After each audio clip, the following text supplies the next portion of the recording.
Good morning. That was a very nice introduction. I'm not used to having music like that when I speak, so that was, I appreciate that accompaniment to Sean's introduction. A couple of weeks ago, someone showed me a film of Sean appearing last year before the American Federation of Teachers. Sean got up, and the first thing he said to the audience is, "Why am I here?" I liked that approach. I thought it got right to the point, and I thought it would be a good way for me to start as well. So why am I here? Well, it turns out I have the same answer Sean did, which is to say, thank you. Sometimes you can't say that often enough. I thank you for what you've done to help our company, Dominion, and frankly, the country, get on with the future. What we have achieved together, what we will achieve together in the years ahead, is vitally important to this country and its economic welfare. I want to talk about that today, but a couple more minutes about the good Mr. McGarvey. First, congratulations are in order. Many of you probably know that Sean recently received a very prestigious award from National Lampak, the John Dingell Award, for his leadership in promoting cooperation between labor and management. That recognition is well-deserved. Sean and I have found common cause on matters of energy, economic priorities, and what needs to be done to make America strong. Perhaps the most impressive thing about him receiving that award, he did it on St. Patrick's Day, late in the afternoon, when he probably would rather be doing something else. But the facts are compelling. Something along the lines of 9 million jobs were lost during and after the Great Recession that began in 2007, the longest and deepest economic downturn since World War II. While we are finally pulling out of that long economic dive, we are not doing so with enough velocity to bring Americans' workers along with it, not to the degree that we should. An economy that fails to employ people, and I'm referring to the vast middle class of America, and give them the chance to increase the wealth for them and their families, is not an economy that does America very much good. We have to work at changing that, but it does not happen with abstractions and good intentions. We have to identify real market opportunities, pull people together, invest the necessary resources, and make it happen. Last month in Calvert County, as Sean just mentioned, about 30 miles from here, we did just that. We lined up with ceremonial shovels, we stuck them in the ground, and we had pictures taken. We broke ground on Dominion's expansion of the Copoint liquefied natural gas terminal on the Chesapeake Bay. It's too bad all of you couldn't have been there. It would have increased the catering budget quite a bit, but we would have been pleased to have you. Brent Booker was there. Brent is a fellow graduate of mine from the University of Virginia. We're very grateful for his comments about the partnership that allowed us to develop a PLA for Copoint. That agreement puts pride, performance, and professionalism, meaning your members, in the middle of construction at Copoint. Commercial operations will begin in late 2017. It's also a certified veterans career opportunity employment project, meaning your Helmets to Hard Hats project, a program, and similar program that Dominion's helped start for the utility industry called Troops to Energy Jobs will help ensure many of the jobs at Copoint go to our military veterans.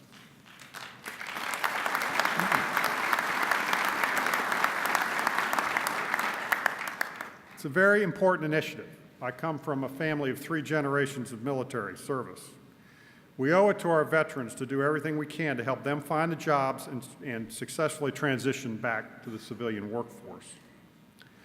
Right now, there are more than 300 skilled union workers at Copoint, including carpenters, electricians, laborers, equipment operators, and pile drivers. By this time next year, by the time you meet next year, that number will have quadrupled, more than quadrupled, to more than 1,400. Welders, by the way. We need lots of welders. Copoint Expansion project is almost $3.8 billion capital investment program. Ultimately, it will create thousands of skilled construction jobs, 75 permanent jobs, and add $40 million in additional annual tax revenues to the Calvert County government. Once it's in service, we will export about 800 million cubic feet of natural gas from Copoint every single day. It's not about building something and seeing who's going to show up. They have already shown up. We have signed contracts covering 100% of the export capacity with two major energy firms in India and Japan, two critical allies of the United States. Projections indicate that Copoint shipments will reduce our trade imbalance by as much as $7 billion a year. So in short, Copoint is a win for Dominion, for the building trades, and for the United States. It helps demonstrate how we can capitalize on our energy abundance to create economic opportunities for all Americans. You all represent 14 unions and 3 million workers. Did you help us get Copoint done? You better believe it. You stood with us arm in arm to get the facility through some very tough state and federal permitting approvals. You talked to legislators. You distributed information. You spoke up during public meetings and formal public hearings. You participated in media briefings. You also looked your neighbors in the eye and said, let's be smart about this. Let's deal with this issue rationally and with common sense. You also sent out a lot of cards and letters reminding Maryland office holders that prosperity does not just spring out of the ground. You have to make it happen. When the facility is completed, we will have reason to celebrate again. Copoint was first built more than 3 decades ago to do one thing: import natural gas that America needed. Now we're turning it around and pointing it in the other direction. That tells you something about the new world of energy. Copoint reflects this new world. It's happening for one overriding reason. The energy resources are on our side of the ocean this time. This time, other nations need what we have. This time, we get to be the sellers instead of the buyers. It's a dramatic reversal of fortune, and all to the good for all of us. In a relatively short span of time, we've gone from energy scarcity to energy abundance. Yet, we are struggling with this new world of energy. We're struggling over ideas about what it takes to adjust when faced with changes in basic circumstances. We're struggling with environmental questions, the premises of which are broadly accepted by the American people, but which have to be balanced against the reality of how we keep the economy going and fuel the sources we need to get the job done. We struggle, too, with infrastructure. We seem to have lost the understanding of what it takes to move things from point A to point B and how we connect those dots. History tells us that our country, the entire continent, begins with huge natural advantages, but it was up to our forefathers to make something of them, and they did. Did they ever? They used their ingenuity, imagination, and plain hard work to harness these natural resources and put them to work. Water to power mills, wood to heat homes, ships to sail the high seas in search of whale oil to light their houses. At some point, they looked down at their feet, because in the ground they found the stuff that would take America literally to become the most prosperous nation in human history: coal, oil, natural gas, metals, and minerals. All important sources of national prosperity and wealth. Important sources literally of power: electric power, steam power, gasoline for transportation. With this national wealth and power they built as no nation has ever done before. Their ingenuity and determination made our country. And what a nation. Manufacturing soared. Industrial production expanded. In the first 100 years after the Declaration of Independence, the wealth of the United States, the collective riches of the nation, increased almost 40 times. The world has never seen such prosperity. No nation has ever built more or built faster than America. Did we make mistakes along the way? Of course we did. Some of them profound. We're human beings.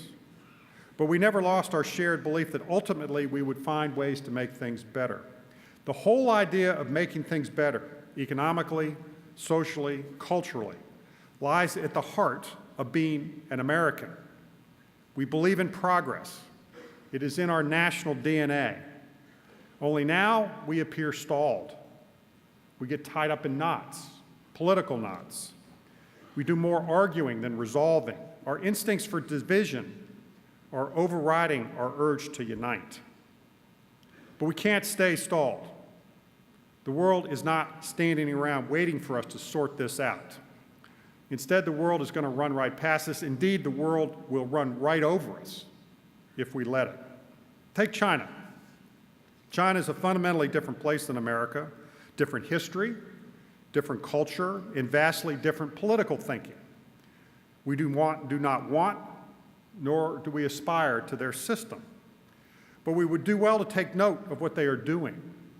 They are building, and building big things: tunnels, bridges, high-speed trains across vast distances, irrigation systems, airports, and pipelines, billions and billions and billions of dollars worth of major infrastructure projects. Meanwhile, we struggle to build much of anything. Somewhere along the line, we lost sight of some basic truths. Energy became something that we imported. We just had to pay a lot for it. In America today, we do infrastructure when it falls apart. It's as if we're not even paying attention. And we get around to taking action, we do it in a piecemeal, often incoherent fashion, often after multiple lawsuits. What we need is a game changer, along with a healthy dose of reality. I believe the game changer can be America's abundance of energy resources. The changing energy landscape has flung open the door. We have the opportunity. Our industry is in the process of trying to rewire America. We're doing that because the existing energy system was built incrementally around two things: where the fuel is and where it needs to go. In the case of electricity, it came down to linking the fuel resource to the generation, transmission, and distribution of electric power. The nation's electric grid, which is probably the supreme engineering achievement, actually, of the 20th century, is a massive, interconnected electronic highway and an extraordinary piece of infrastructure that all of us take for granted. But here's the thing: when you change the fuel source, you have to make big adjustments in the rest of the infrastructure. All the established links have to be reconsidered, redesigned, re-engineered, rebuilt. That also applies to natural gas, which has rapidly become the most important fuel we have available for electricity generation. The growing availability of inexpensive natural gas is the biggest story in today's energy business. The production and consumption of natural gas hit record highs last year. There is also increasingly important necessary roles played by renewable energy resources. Since the year 2000, the last 15 years, 90% of all new power plants built in the United States have come from either natural gas or renewable energy: wind, solar, biomass, and geothermal. All told, in over a 7-year period, the last 7 years, $400 billion has been invested in renewable energy alone. The decade before that, $10 billion total. The growth is good for the country. It creates jobs, stimulates the economy. In the case of power production, it helps reduce atmospheric emissions. But as the energy landscape changes, so must everything else. There was a wonderful cover on the New Yorker magazine last year. It showed people in Manhattan. It's a very idyllic picture. They're gardening on their rooftops, and there are giant windmills, wind turbines, turning in downtown Manhattan. The editors might have, actually they should have, added 2 words to the magazine cover in big letters: no way. The day is not coming when we erect 400-foot tall wind turbines in the middle of urban neighborhoods. It's not going to happen. Nevertheless, we can erect wind turbines offshore, along our coast, or on ridgetops, wherever the wind blows consistently. We're looking at putting in 2 500-foot high wind turbines for experimentation purposes off the coast of Virginia right now. They're 2 to 3 times as powerful as the land-based variety. We'll collect the data on the wind resource and see how we can lower the cost of putting in this important potential source of energy. Solar power is making strong advances. Costs are down, efficiency up, and utility-scale projects are coming online with increasing regularity. Our company is a case in point. We recently announced plans to develop multiple large-scale solar projects in Virginia, where we're headquartered, totaling over 400 megawatts of capacity. We'll have that all online by 2020, and that'll serve over 100,000 homes. And by the end of next year, we'll have installed 600 megawatts of solar capacity in states from Connecticut to California. We're going to spend over $3 billion in those efforts in the next 5 years. These examples illustrate the impressive growth of renewable energy, the impressive levels of investment, which translates, of course, into employment, and the impressive benefits to the environment. Even so, there's no denying that we remain in the age of fossil fuels. That is where the healthy dose of realism kicks in that I mentioned earlier. America is an energy nation. We survive, we thrive on safe, reliable, and affordable energy. All of you have iPhones or equivalents you're carrying around. You had to power them up with electricity last night. The lights are on here because of electricity. We have to have it to make our economy work.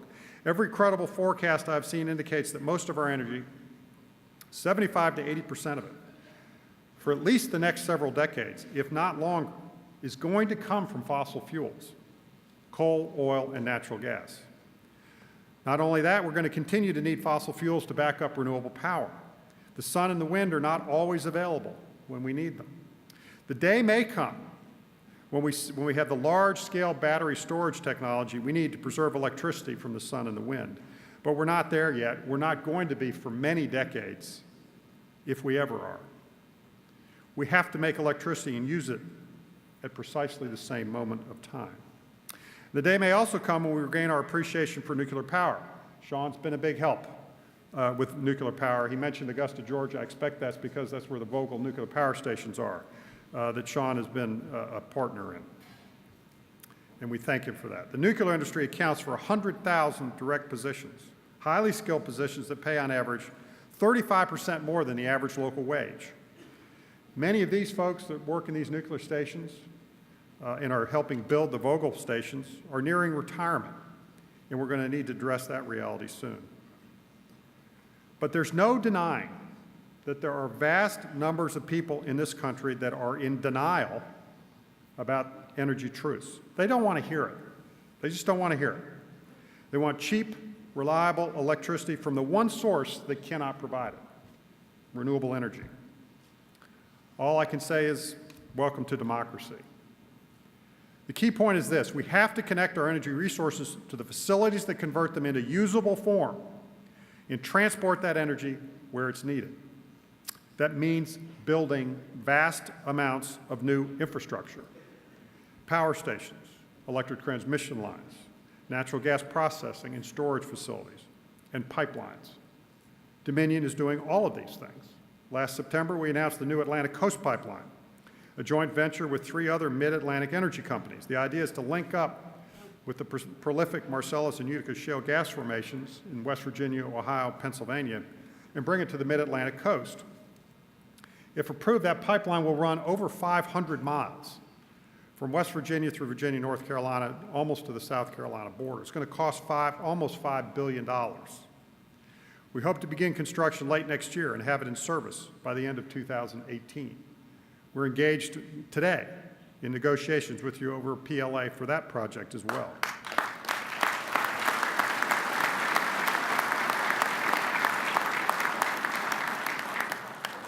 The ACP will provide access to low-cost, abundant natural gas supplies not presently available that will be used for electric generation, heating homes, and running businesses. It's also going to help attract manufacturing companies and other industries. It will create thousands of jobs. It will generate new revenues for state and local governments. It's actually truly a once-in-a-generation kind of opportunity for West Virginia, Virginia, North Carolina, and potentially beyond.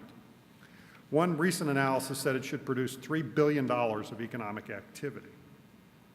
One example of how the energy boom had benefits across the economy is a contract we signed just a few months ago with Durabond Industries. Durabond, as you may know, is a leading supplier of gas transmission steel pipe and pipe coating. We've been doing business with them for decades. Our agreement is for Durabond to produce $400 million worth of steel pipe for the ACP at company mills in Pennsylvania. To meet our project schedule, Durabond is going to hire 150 union workers to make sure the job gets done right and on time.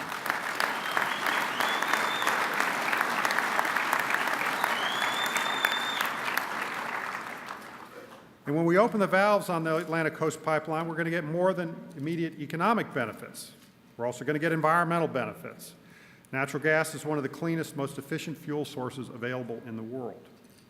We must be able to power our economy reliably and affordably while also looking after the long-term health of the environment. We can do this because this is what Americans do. None of this silences the opposition, well-intentioned opposition, but wrong and increasingly loud. One specious argument after another, the kitchen sink approach, has been thrown out in the hopes that the cumulative effect will keep us at Dominion and our partners from building the project. Still, no matter the quality or the quantity of the argument, we take them one by one and do all we can to demonstrate that the project is in the public interest. The ultimate determination doesn't lie with us. It lies with the Federal Energy Regulatory Commission. And I'm reminded of an old saying, and you all talked about this in your video. Persuasion is the lifeblood of democracy. We have to make the case for the Atlantic Coast Pipeline and other needed infrastructure investments, and we must do so for the sake of our country's economic future. Collaboration is the key. We must persuade the people of this country that we're acting in their interests, and we need your help to do it. The question we must put before the country is this: can we build infrastructure again? Can we build, period, again? Can we capture our energy opportunity and strengthen America's global economic strength? I admit it's a complex, challenging world in which to lead, but we cannot let that deter us, not for a moment. To do as we have been doing, to stall, to struggle, to get tied up in knots is not the American way. We are always going to have differences of opinion, but we have to sort them out and move on.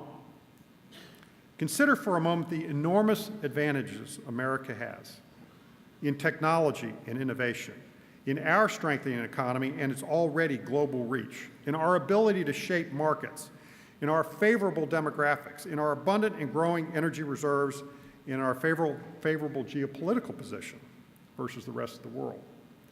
These advantages provide a strong foundation on which we can build a new era of American prosperity. I believe energy is the game changer that serves as our catalyst, especially if we can continue to partner and work together as we are doing at Copoint. We need your help to persuade your neighbors and your elected officials. We also need your skills and talents. You are the skilled craft professionals. You are the builders. When companies like ours undertake massive, multi-billion-dollar infrastructure projects, we need to know that the work will first and foremost be done safely, that it's going to be done right, that it's going to be done on time and on budget.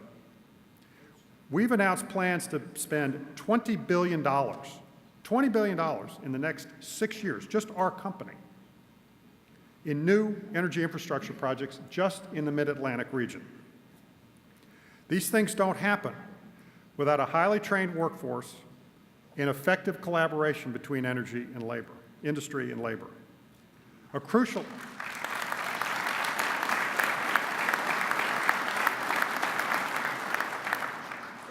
crucial aspect of collaboration is making sure that the large capital projects, these are very large bets, have to make economic sense. We must be able to build them at a reasonable cost, or they will not get approved by the regulators or accepted by our customers who have to pay for them. So help us capture America's energy opportunity and strengthen our nation's economic might. Help us do it safely. Help us do it right. Help us do it on time and on a budget that makes sense for us, for you, and for our customers. Together we can do this. We must do this. It's time for America to build again. So let's get on with it. Thank you very much.